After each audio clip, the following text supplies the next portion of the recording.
Hallelujah. Magandang gabi po sa ating Panginoon at magandang gabi po sa ating lahat na nandito. Amen. Na-miss niyo po ba yung service sa ating Panginoon? Hallelujah. So praise God at dinako muli ng ating Panginoon yung mga dati na na medyo na apektuhan ng schedule.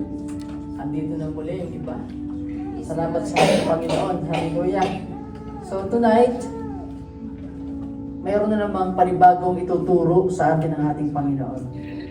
At I know, hallelujah, excited na po ba tayong lahat? Yes. Amen. So sige po. Maganda yan, naubusin nyo muna ang inyong mga kape para hindi po tayo antukin. Amen. Praise God. Yan. So ito po yung binigay ng Lord sa atin. Medyo mahaba pa yung time, kaya po okay lang po ba na ma-invite ko kayo na tayo ay tumayo bilang pag-uumpisa ng ating pag-aaral ng salita ng Diyos. Amen? So, ipag-pray po natin itong salita ng Diyos. Sabi nga ito ay buhay at tumutusok sa kaibuturan ng ating mga buto, puso. Kaya po, tonight, ang salita ng Panginoon, dapat hindi ito bumalik ng empty, bagkus ito po ay maisa pang buhay natin lahat. Amen? Hallelujah. Lord, tunay nga na ikaw ay dakila, tapat, banal, at walang katulad, Panginoon. Lahat kami dito, Panginoon, ay walang magagawa kung, Panginoon, wala ka sa buhay namin. Kung hindi mo kami bibigyan ng wisdom and knowledge, Panginoon, hindi namin maunawaan ang iyong salita, Panginoon. Gamitin mo lang ako, Panginoon, bilang tagapagsalita mo, Panginoon. Hayaan mo, Lord, na tanging pangalan mo ang may taas sa buhay namin, Panginoon. At puso ng bawat isa na nandirito, Panginoon. Hallelujah. Ay ikaw, Panginoon, ang humipo, magturo, at tanging salita mo lamang din, Panginoon, ang kanilang lalakar, Panginoon, sa kanilang mga buhay, Panginoon. Lord, dalangin namin ang iyong patnubay at sa pangalan ng iyong anak na si Jesus. Amen. O papakan po po natin natin. Hallelujah. Praise God. So, naririnig naman po ko dyan sa likod. Yan. Medyo manila lang po yung boses ko. So, nag-amen si Jace. Narinig daw niya. Hallelujah. So, sige po. Kasi kaya ako pinapabasa kayo palagi para makuha ko totally yung attention na makapag-aral talaga tayo na maunawaan natin ang salita ng Panginoon. Amen. So ito po yung binigay ng Diyos sa atin na salita. Yung tinanong ko ang Lord, ano ba yung mensahe na gusto mong ituro sa aming lahat? Kapag mensahe po ng Panginoon, hindi ito parang isang mga Bible study na mayroon tayong specific kaagad na tatalakay, tatapi. Ito po ay you need to seek, you need to ask God kung ano yung kanyang totally revelation. Amen? Dahil lahat po tayo ay nag-aaral dito. Lahat po tayo ang nauunawaan sa kaalaman ng Diyos ay unti lang, napakaikli lang. Amen po. Kung hindi ibibigay ng Panginoon, hindi siya magbibigay ng kanyang salita kung ano yung ating pag-aaralan. Amen po. At hindi niya ituturo. Wala pong may papahayag dito. Kaya po, tonight, let us open our heart and mind. Amen po. sa salita ng Diyos. Ephesians chapter 4 verse 11 to 12. Sige, sabay-sabay po natin basahin.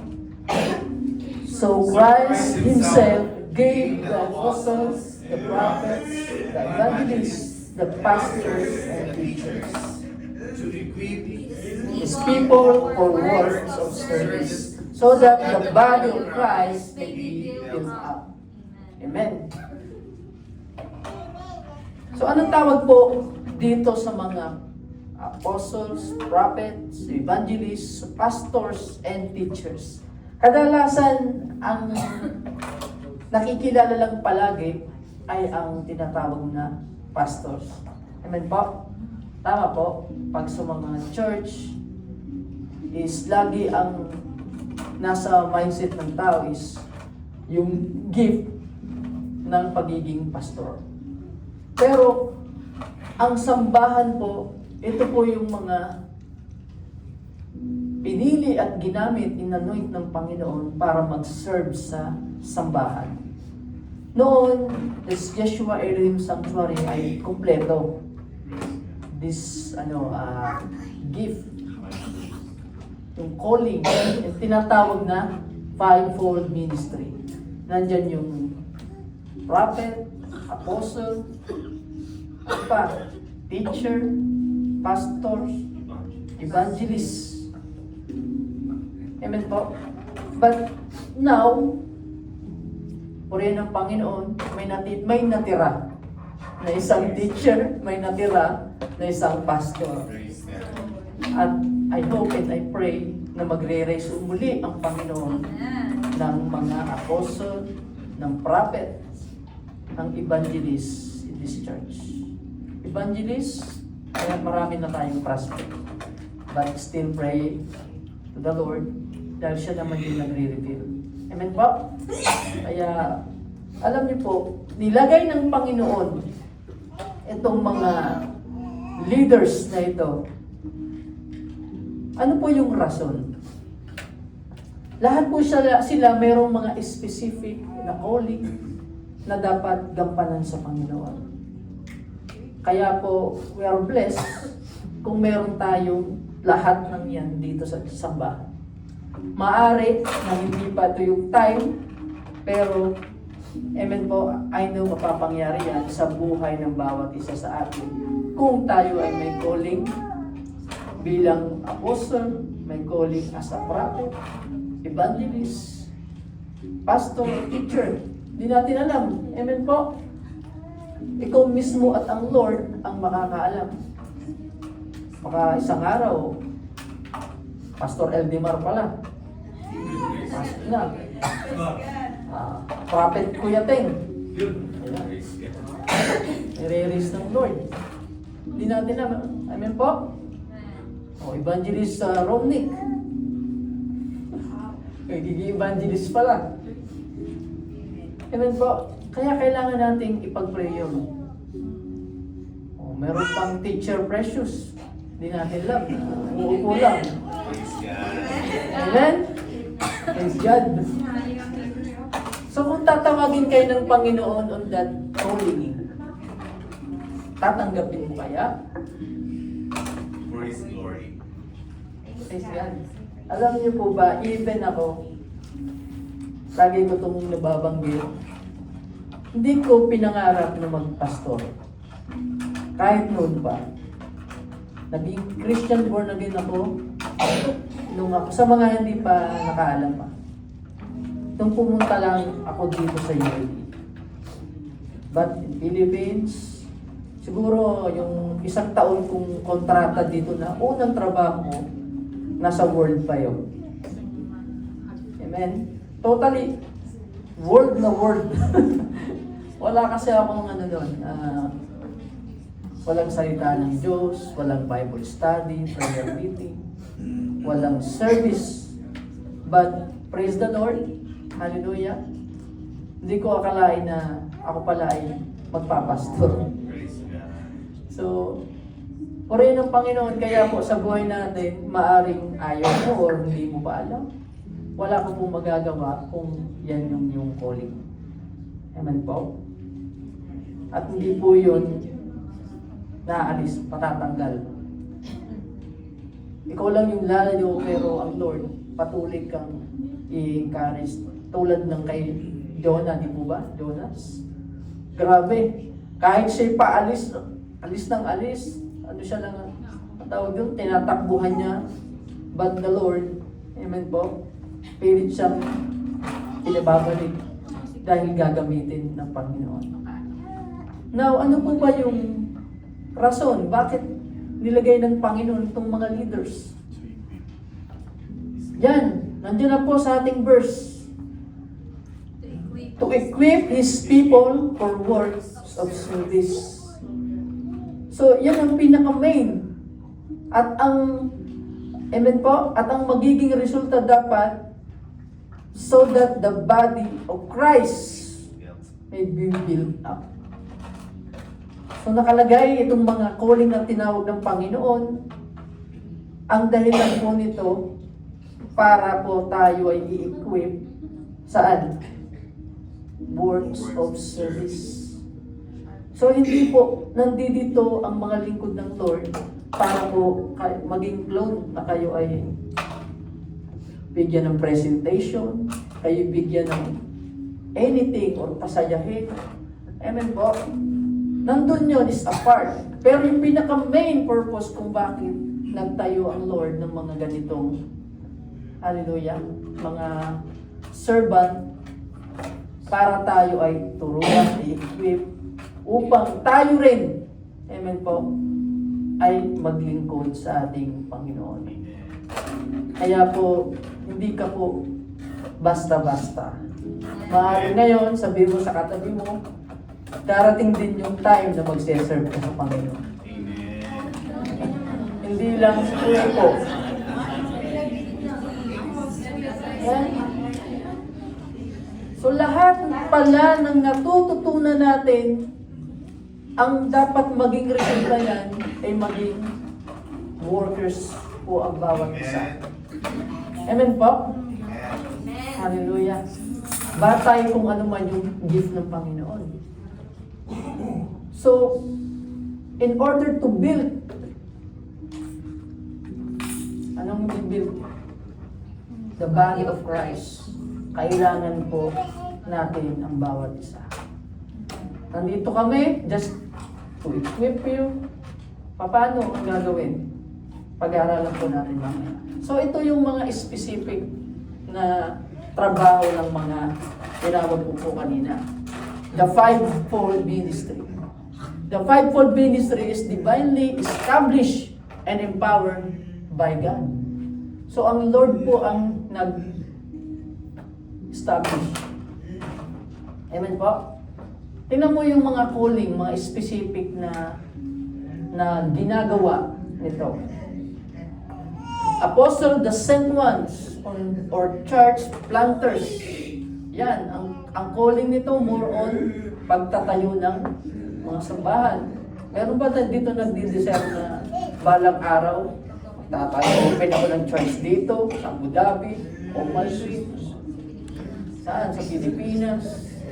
Siya ang responsible for establishing churches and laying down mga doctrines. So yan yung calling ng apostle.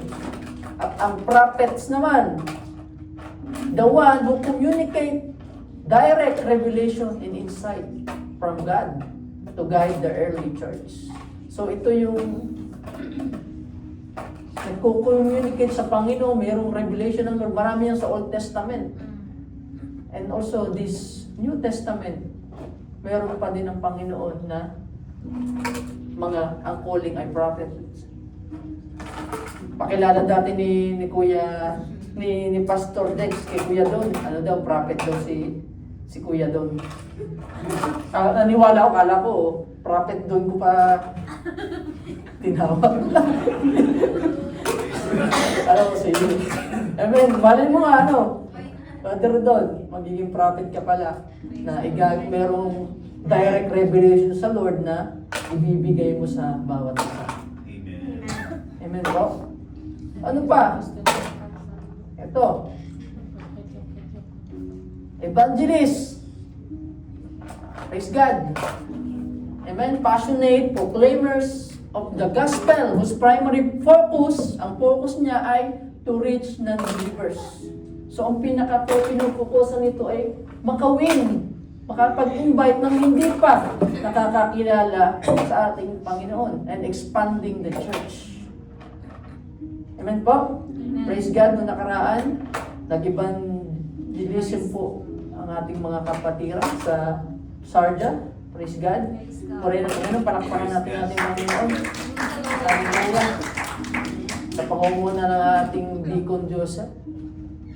Malay mo, si Deacon Joseph pala yung susunod na evangelist ng church. Amen. Praise God. Hallelujah. So, yun ang pinaka nagiging focus niya, yung heart niya is to evangelize people. Ano pa? And that is the pastors. Praise God. Shepherds. Siya yung leader who guide, protect, and care for the spiritual well-being of a specific local congregation. So, more on congregation. Ito yung pinaka-main na trabaho ng isang pastor. Lahat po yan ay pantay-pantay na calling ng Lord. Amen po? Nagli-lead at nagpuprotect at nag-guide sa atin, sa bawat isa sa atin. Amen? So, hindi lahat nabigyan ng Panginoon ng prophet ka na, pastor ka pa. Prophet ka na, evangelist ka pa. So, merong mga specific gift na ibinigay ang Lord. Kaya kung makita mo bakit halimbawa, babasahin natin mamaya itong teacher. Yan, hindi ko nang makalimutan. Teachers, ano naman yung pinaka ginagawa ng isang teachers? Instructors dedicated to grounding believers in the scriptures. Kaya moron scriptural to teaching, ensuring theological clarity, and maturing the church faith. So in order to all of us na mag-mature sa salita ng Panginoon, kailangan natin ang teaching. Amen? Amen po ba? Naunawaan po ba? Praise God. So, sinabi ko nga po kanina, praise the Lord, kung lahat ng yan ay makuha lang ng isang tao. Kasi minsan, ang tingin na ng lahat, doon sa isang tao, lahat nanduduna. Sa isang pastor, head pastor, o nandyan na yung prophet ka na, evangelist ka pa. Amen po. So, hindi po minsan o kadalasan nagiging lahat ng calling ay mapupunta sa isang servant. So, merong specific na pagkatawag. Kaya po, minsan kung hahanapin natin sa isa teacher na dapat lagi itong nasa nag-church planting. Eh kung hindi naman yung dinesign ng Lord at hindi naman yung gift ng Panginoon, ang gifting niya is to teach lang, to become mature tayo sa salita ng Diyos. Kaya po, more on focus siya kapag mayroong wrong teaching. Amen po. Ang pastor naman, more on focus kapag may mga malalayo sa presensya ng Panginoon. Sa congregation, nakakalungkot minsan kapag nakita mo na wala yung isang kapatid dyan. Amen po. Nakikita mo na parang nawawala na yung kaayusan. So, hindi po lahat. At ang trabaho po ng lahat ng yan ay to equip all of us. Para tayo ay dalhin kung ano ang ating mga specific din na calling. Amen po? Amen. Praise God. Sino dito yung ayaw malaman ang kanyang calling? Lahat tayo, amen po? Hindi naman pwede na nag-a-attend ka, pero wala yung vision mo na balang araw, you will also serve to the Lord. So why did God establish the fivefold ministry? Yan yung isang tanungan. Bakit daw po? Sabi dito, ituloy lang natin yung verse, nandun na yung sagot. to equip His people for works of service so that the body of Christ may be built up. At sa 13, until we all reach unity in the faith. Kaya mahalaga yung pagkakaisa na pare-parehas yung ating pong desire, pananalig sa ating Panginoon. Amen po. In the knowledge of the Son of God, yung pag-unawa natin or sabihin natin na doctrine ng ating sambahan, praise God, yung ating pong kinikilalang Diyos, pare-pareho ang pagkakilala natin. Baka mamaya, hindi pala Diyos sa iyo ang Panginoong Hesus. Maya-maya, iba pala yung Jesus na ating kinikilala. Amen po. Kaya po kailangan tayo ay ma-equip. Kaya nga, to become mature. Kasama po yan. Para tayo ay mag-mature, hindi po sa edad ha. Hindi po kayang hindi po kayang patandain yung inyong edad. Mature it means mature Christian spiritual. Natuturo ang lahat ng yan in order na tayo ay mag-mature bilang Kristiyano.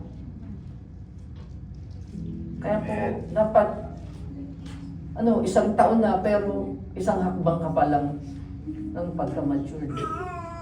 Parang hindi pwede na manatili tayo sa baby ka na nagsimula, babybihin ka pa rin hanggang ilang taon na, babybihin ka pa rin.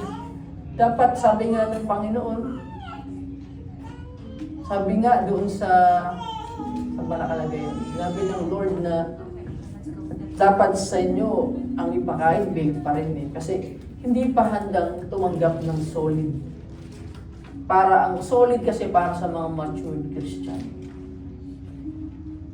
Amen po. Sinabi yung milk, nandun pa rin sa part ng salvation. Now, nandito na tayo. Malayo na ang narating natin. Malayo na yung mga napag-aralan natin. Amen. Amen po. Ngayon, parang natin sa ating mga sarili. Nasaan na ba akong antas ng aking pananampalataya? Are we still in maybe Christian? Or nandun na tayo sa matured Christian? Hallelujah. Praise God. Praise God. Yan. Ephesians 4, verse 12 to 13. The body of Christ will not be built up unless believers are equipped for works of service. Amen. So, kailangan po natin ang bawat isa. Hindi na mabibuild ang sambahan ng Lord kung ang lahat ay hindi may equip na magtrabaho for the Lord. Amen. Amen po? So, ang trabaho namin, i-equip lang, turuan kayo, i-train kayo, matuto, at pag po kayo ay natuto, ang goal dapat niyan ay magtrabaho ka for the glory of God. Amen. Kung ano po ang calling or gifts na atin po natanggap sa Lord. Praise God. Amen po? Amen. Yan ang pinaka-main na purpose ng mga leaders. At ang main purpose po na kaya po tayo ay pumupunta dapat sa sambahan ay para tayo ay una matransform ng salita ng Diyos, Amen. malaman ang ating calling, at pag nandun na tayo sa part na yun, work for the glory of God. Amen. Amen? Palakpakan natin ang Panginoon. Hallelujah! Praise the Lord! Praise God. So how God equips us and for what reason? Dalawang bagay na sinasabi dito. Paano tayo ini-equip ng Lord? At bakit tayo ini-equip? Yung binanggit ko kanina, yun na po yun. And babasahin ko po dito yung tatlong reason. Amen po? Yan. Paano? Through Scripture. Ano po yan? Through spiritual gifts. And through trials. Amen. Ang trials lagi pong nandyan.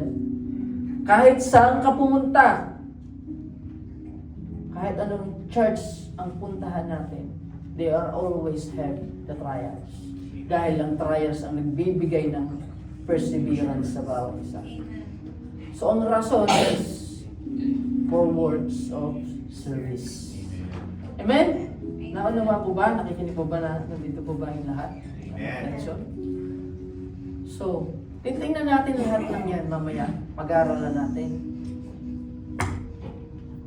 Yan.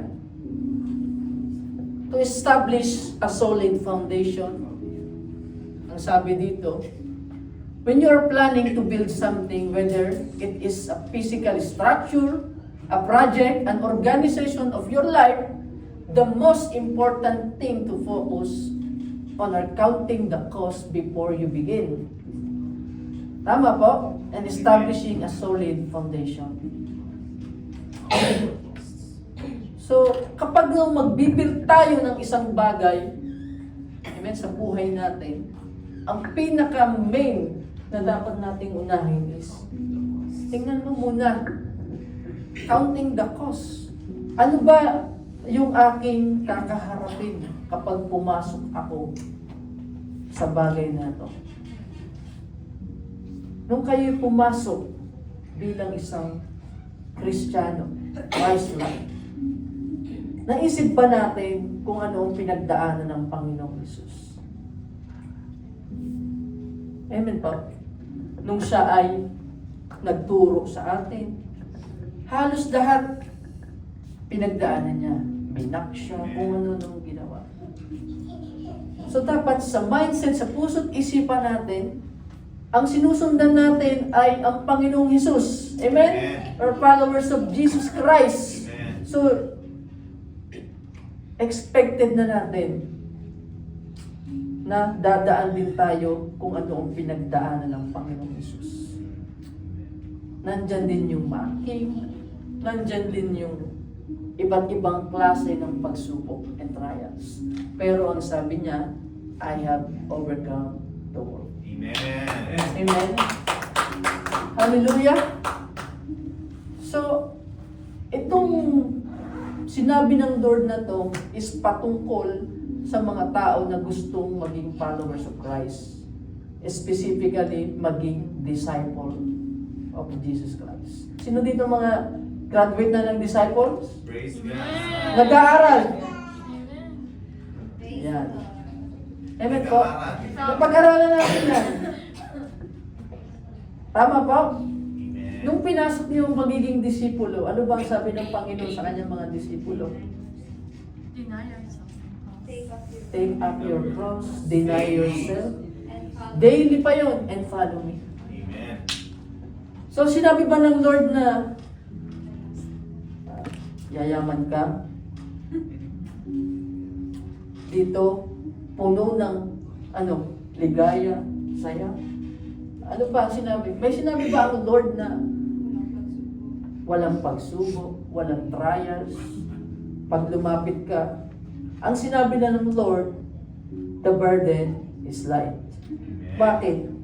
May burden, but magiging light. Bakit po? Tinutulungan ka kasi ng ating Panginoon. Amen. Hallelujah. Hindi natin mararamdaman ang gaan ng pagsiserve if we are all self-centered.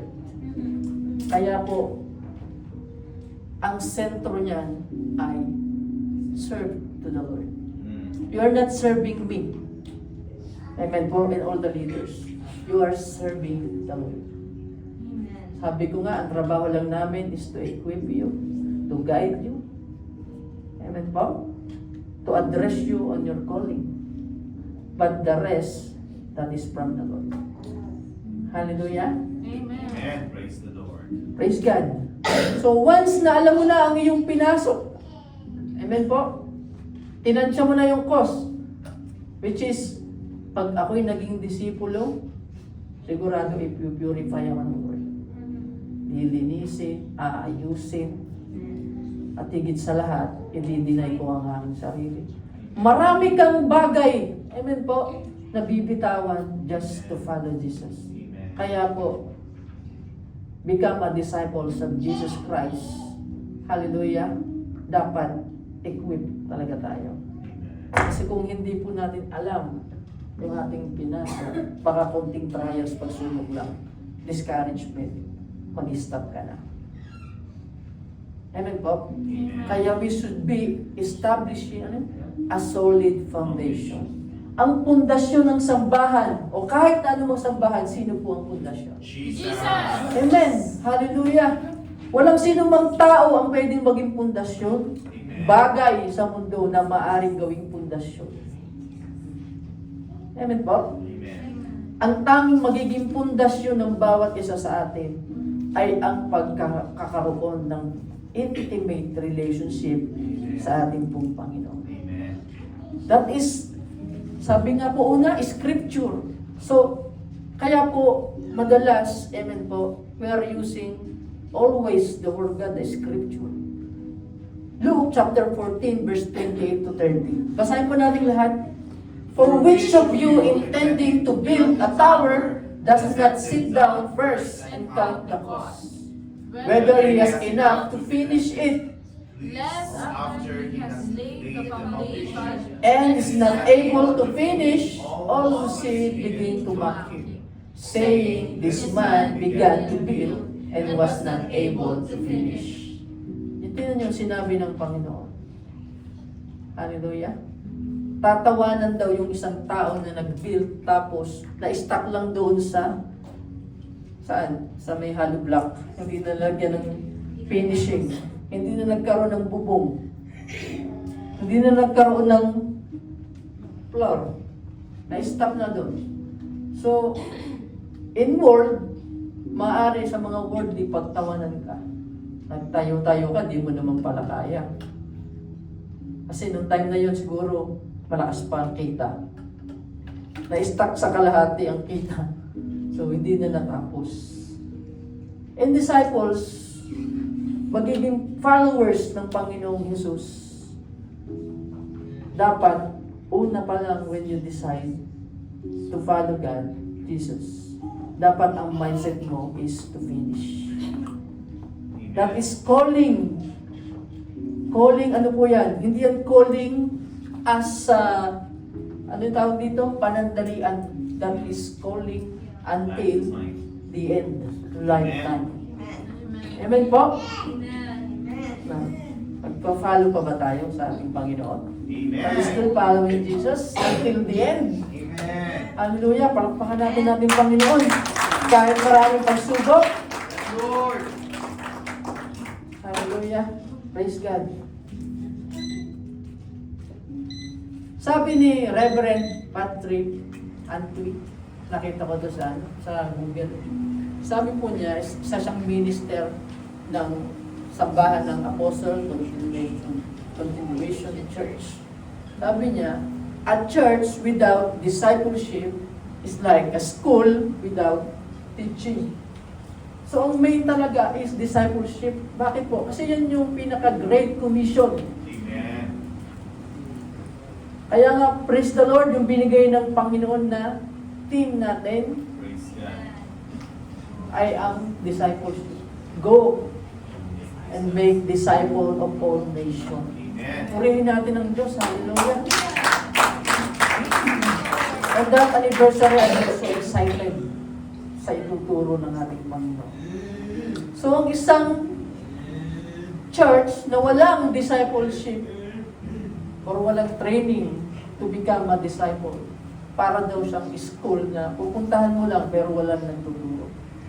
So, plenty activity without transformation. Amen po, marami ang activity na palaging meron sa sambahan, punong-puno. Ano pa, marami yan. Activity. Pero, kung wala rin pong transformation, walang pagbabago, wala rin po. Kahit pa tayo dumami ng, ilan sabi nyo, 1,000, millions, nasa presensya ng Lord. Kung hindi naman na-transform, ilan lang din yung makakapasok sa kaharian ng Diyos. Mas mabuti pa na, o ilan tayo ngayon? 28, 29 na. Amen po. Kung lahat tayo matatransform, higit pa yun sa 100 na hindi naman natatransform. Amen? Amen. Praise God. Hallelujah.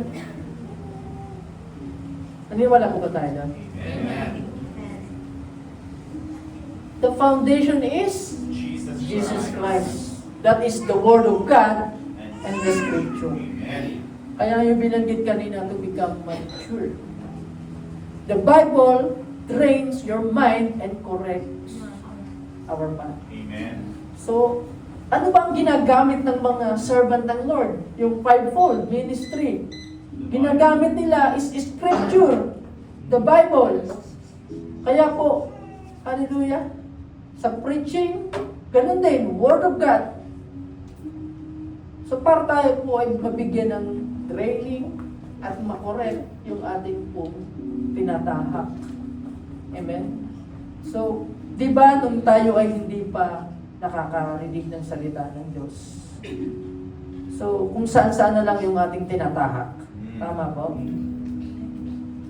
Amen? Amen. Dito yung hindi pa kilala ang Diyos pero tuwid na yung paglakad. Ang salita ng Diyos ang bumago sa bawat isa sa atin. Amen. Amen? Thank you, Lord. Kung meron mang tao, that is only instrument ng Lord. Amen. Ginamit lang siya ng Lord para sa buhay mo. But, ang salita pa rin ng Diyos ang bumago sa atin. Amen. Hallelujah. Tingnan nyo. Basahin natin. 2 Timothy. All Scripture is God-breathed and is useful for teaching, rebuking, correcting, and training in righteousness. So, ang trabaho, ano po, ng salita ng Diyos, turuan tayo. Amen. Meron pong rebuking. I-rebuke tayo. Ano pa? I-correct tayong lahat. Amen. At i-train to become in righteousness. So that the servant of God, tayo po yan, amen po, may be thoroughly equipped for every good work. Amen. So lahat ng yan, ang trabaho ng Word of God sa buhay natin, hallelujah, is i-equip po tayo na kailangan for good work. Hallelujah. Praise the Lord. So we are saved entirely by God's grace, not by our own action. So dapat, minsan dapat natin sa puso't isipan natin, sa buhay natin, na hindi naman po talaga tayo masisave kung wala yung biyaya ng Diyos. Amen. Kaya po dapat lagi natin iniisip na nabubuhay ako dahil sinib ako, dahil sa biyaya ng Diyos. Kapag wala po sa puso't isipan natin that we are saved dahil sa grace ng Lord, nabubuhay ako dahil inallow ng Lord at pwede rin niyang bawiin. Kung wala sa mindset natin yan, po, mahihirapan po tayo na mag-serve sa Lord. Tandaan po natin yun. Kasi wala tayong tinatanong na utang na loob sa buhay natin. Tama? Pero kung tinatanong mo na utang na loob na ikaw ay nabubuhay, hallelujah, dahil lang inalaw ng Lord.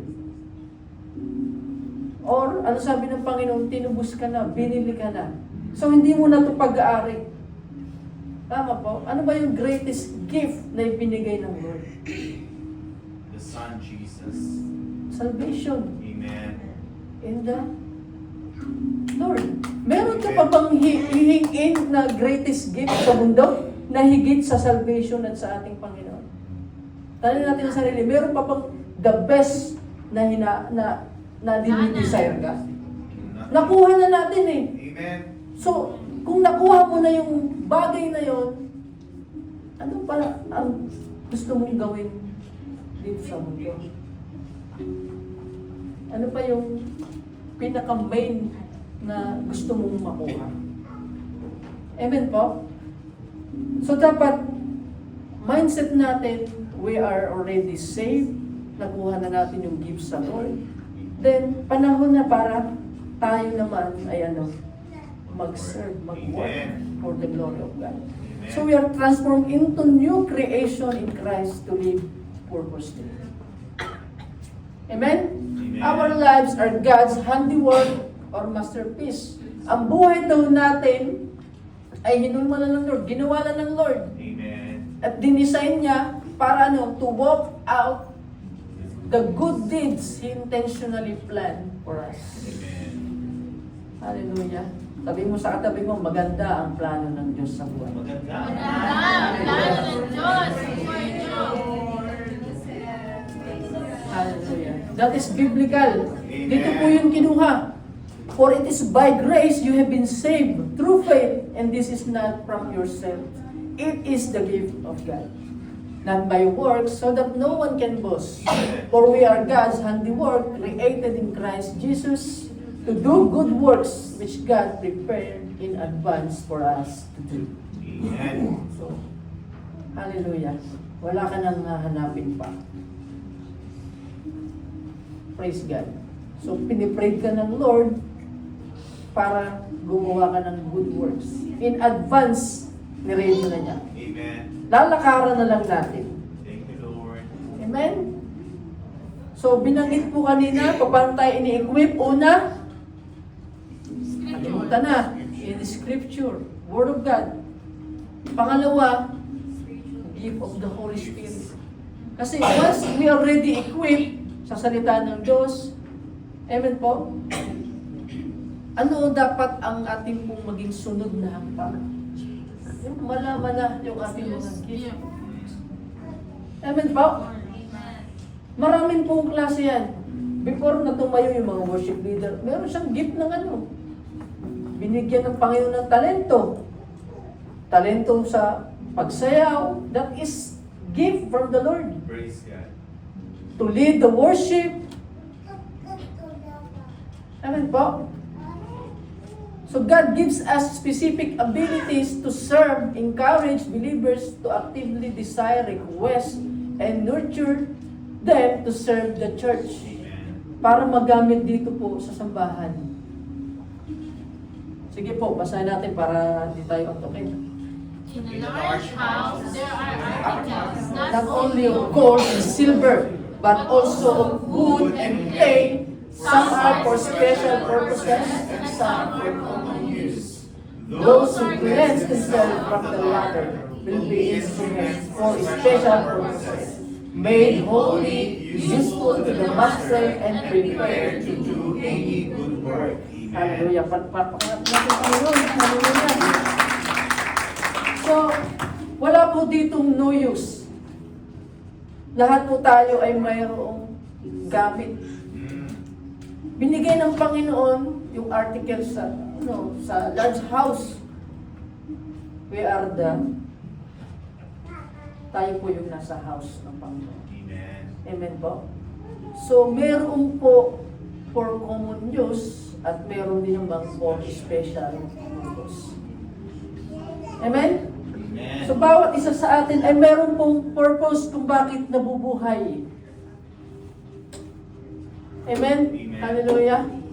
Ang tanong dyan is, kung nakuha mo na, nakita mo na yung purpose mo, nagagampanan ba natin sa buhay natin?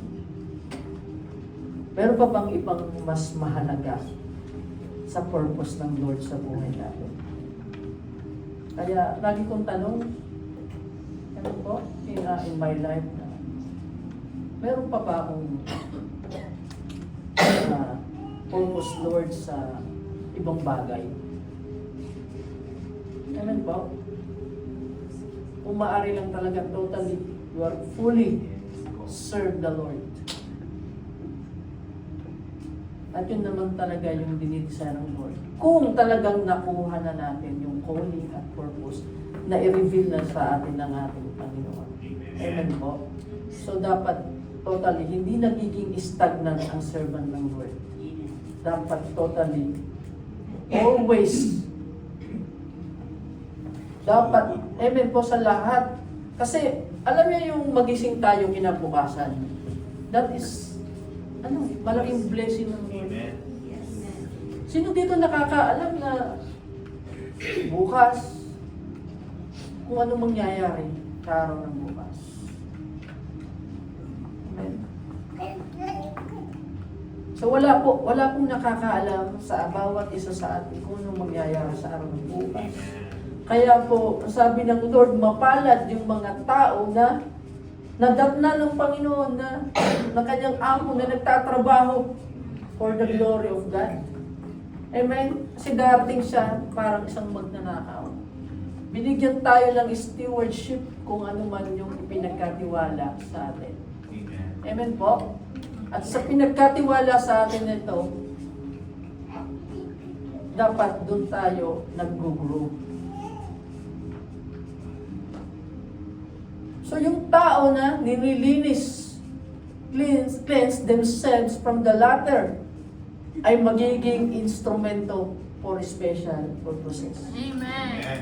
Yung cleansing, importante po yun. We are not only looking in the eyes of God, but also in the eyes of the people.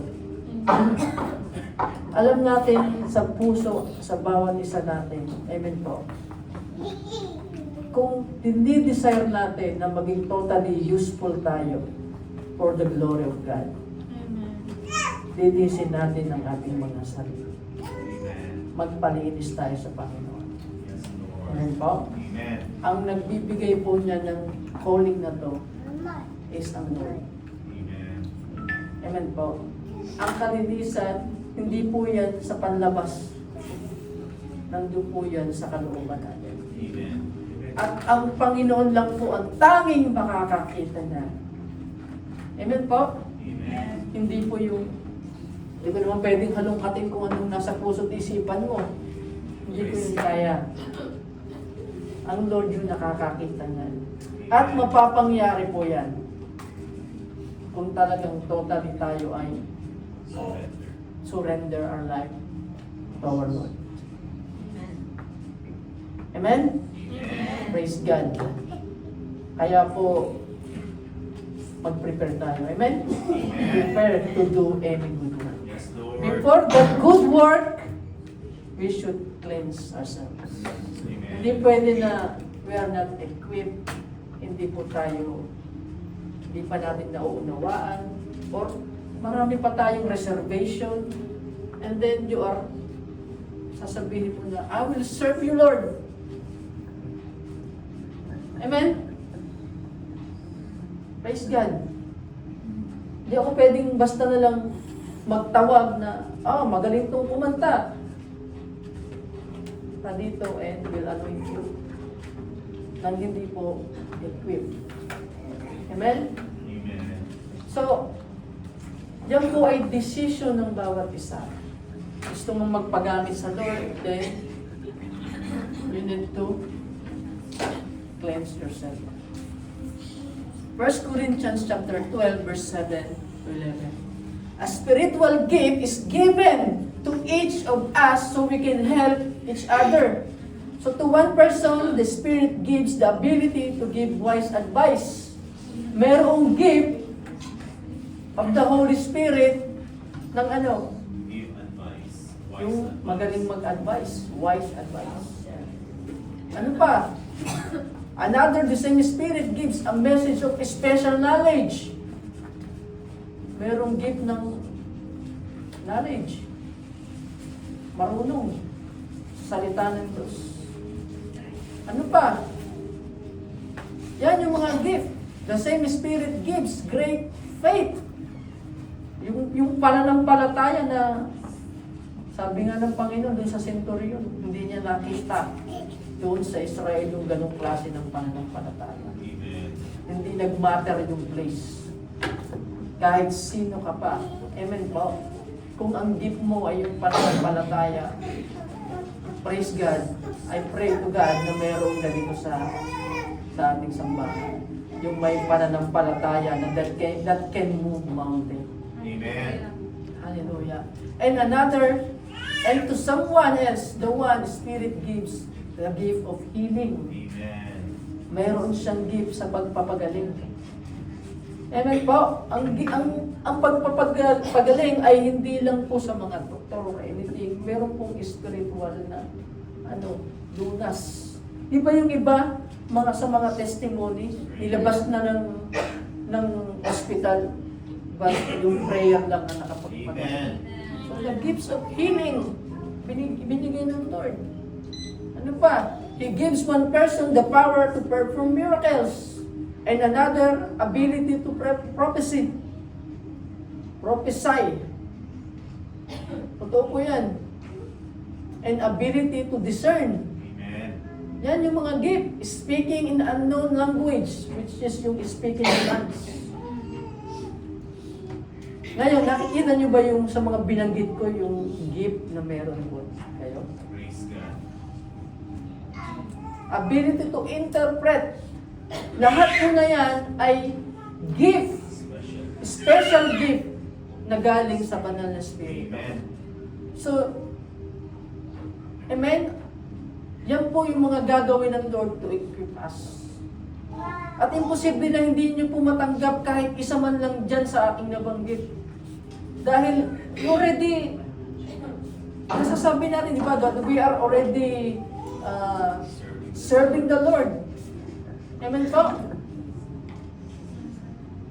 It is the one and only Spirit, sabi po dito, who distributes all these gifts. He alone decides Amen.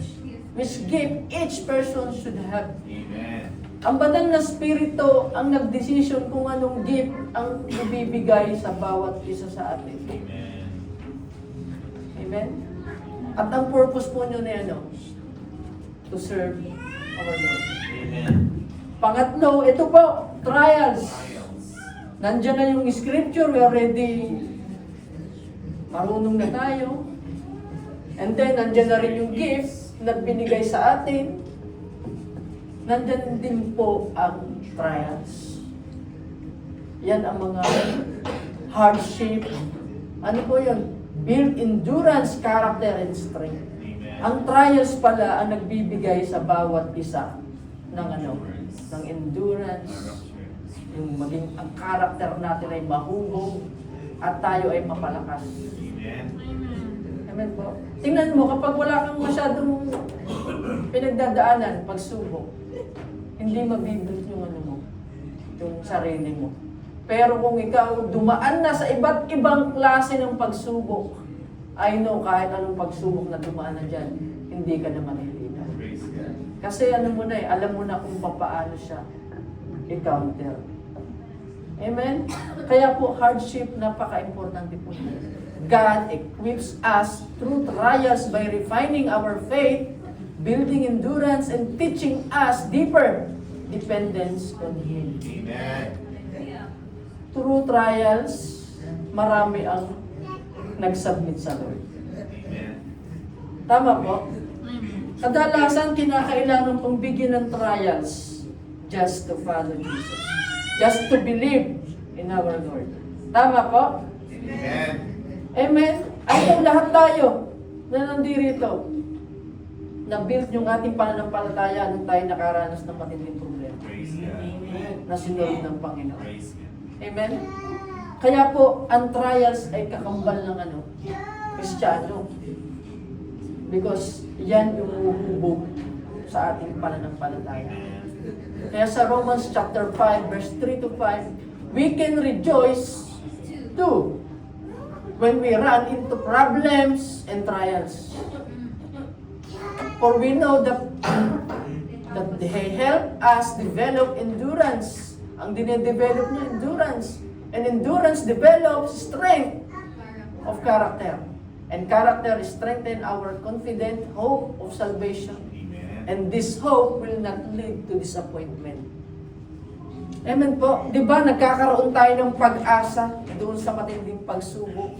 At ang sabi ng Lord, hindi tayo ililid sa disappointment. It means, after the trials, tayo ay magiging masaya sa resulta. Amen? So, alis ka pa ba sa trial? Kung ang resulta ay maganda.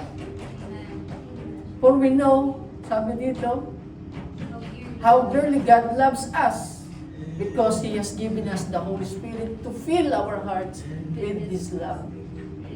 Hallelujah. Praise the Lord. Kahit may pagsubok, may problema, may mga trials, yung pagmamahal ng Lord, hallelujah, yun ang magbibigay sa atin ng pag-asa.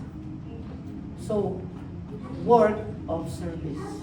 Ito na po yung purpose. Ito na yung rason na binanggit kanina. Lahat ng bagay na yon, pagdadaanan natin, at ang rason to work service. A work of service, tanda po natin, makinig po. Para alam natin that we are going in the church. Amen po. Importante nating malaman lahat. Ito yung dahilan dapat. A work of service is a broad term that generally means performing tasks or duties for the benefit of others. Pumupunta tayo dito, ginagawa natin ang lahat, hindi po sa ating sariling benepisyo. That is for others. Amen. Ang self dito, yung center natin ay ating sarili, that is not serving the Lord. Kung ating sinisik is to become masaya tayo, masatisfy tayo, magkaroon tayo ng peace, we are not serving if ganun yung mindset natin. Ang mindset ng isang nagsiserve sa Lord is makapagpasaya siya at makapag-akay ng kaluluwa. Mapaglingkuran niya ang bawat isang dumadating sa presensya ng Lord. That is, yun po yung totoong service for the Lord. Amen? Amen. Hallelujah. Rather than for purely personal gain. So, ang ating ginigain is yung bawat isa. Sabihin niyo po sa katabi niyo, I love you with the love of the Lord. Amen. Praise the Lord. Ito, nasa discipleship manual. Basahin natin. Hallelujah. Oh my Sabi ni Oswald J. Smith, that is the evangelist. Wow. Oh my friends, we are loaded down with countless church activities, while the real work of the church, that of evangelizing the world and winning the lost, is almost entirely neglected. Sabi niya, loaded. Kung saan may activities ng sambahan, punta ka, kompleto ka. May invitation dito, dyan. You are present, even in this church, kompleto. Hindi po yung totoong, amen po, gawain ng Lord. That is a part. But the true, real works ng isang Kristiyano is to evangelize and to win the lost. Amen po? Kaya po hindi dapat nanineglect yung to transform the believers. Amen. The unbelievers. Transform others. Amen? So, once na tayo ay magsiserve or pupunta sa kahit na anumang congregation, let us consider, amen, we are not serving to satisfy ourselves, but to satisfy our Lord. Amen. And the result is to serve others. Palakpakan natin. Hallelujah. 1 Corinthians chapter 10, verse 23 to 24. You say, I'm allowed to do anything, but not everything is good for you. You say, I'm allowed to do anything, but not everything is beneficial. So don't be concerned for your own good, but for the good of others. We are allowed. Okay, no problem. Walang pipili sa'yo. That is your choice. Pero hindi lahat ng pinipili natin ay makakabuti sa atin. At hindi lahat ng gusto natin ay mayroong beneficial sa atin. Kaya po, Huwag tayong masyadong concerned sa ating pong sarili. But sabi niya, for the good of others. Amen. Yes, Praise the Lord. If we are not growing, tanda po natin, it is like self-centeredness. Amen? Amen. Baka po ang sentro ng ating pagsiserve ay ating sarili. Kaya hindi tayo nag-grow. Subukan mong maging sentro mo ay ang Panginoon at to serve others. Deny yourself. Kasi yun ang sabi niya eh. Doon mo mararanasan at mararamdaman na ikaw ay growing na. Amen. Mature Christian. Amen? Palakpakan natin ng Lord. Tayo sa lahat at tumayo. Hallelujah. Praise the Lord. Hallelujah. Salamat sa ating Panginoon sa kanyang salita. Praise God.